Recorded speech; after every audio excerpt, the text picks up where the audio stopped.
Hey, we're going to be doing the Norse creation myth today.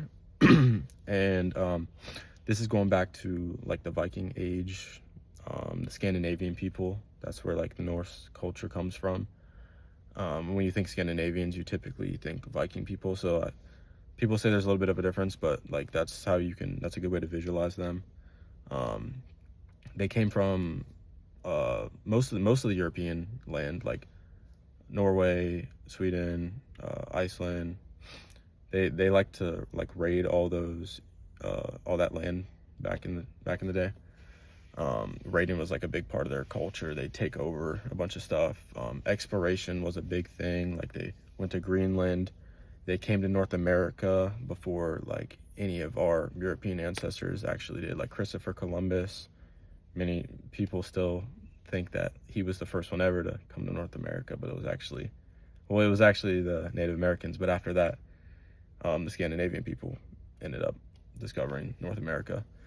So yeah, and then job wise, like it was pretty simple. Like farming was a big thing, fishing, craftsmen were very important back then, and yeah, that was pretty much their culture. Getting into the creation side, it gets a little confusing and weird, but it's fun.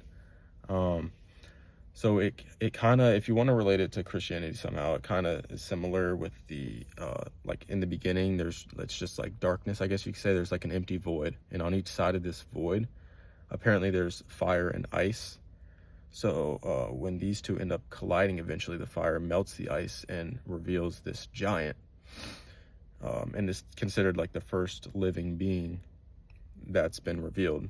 Um, then this giant cow is also revealed from the melting ice, and this cow like produces everything for this giant, right? It gives it milk and everything it needs to like be alive.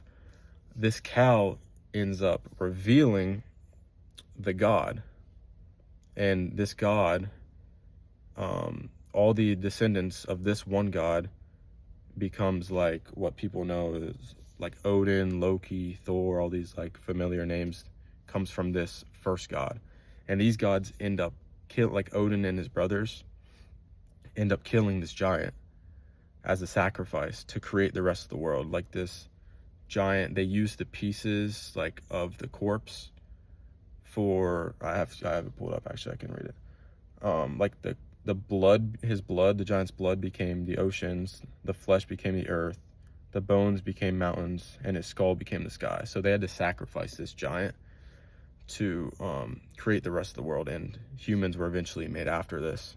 So yeah, it was in like ultimate sacrifice to create the rest of the world. So that's another relation to Judeo-Christianity, I guess you could say. Like Jesus sacrificed his own body for the rest of humanity, such as the giant in the Norse culture sacrificed his being for the rest of the world and humanity.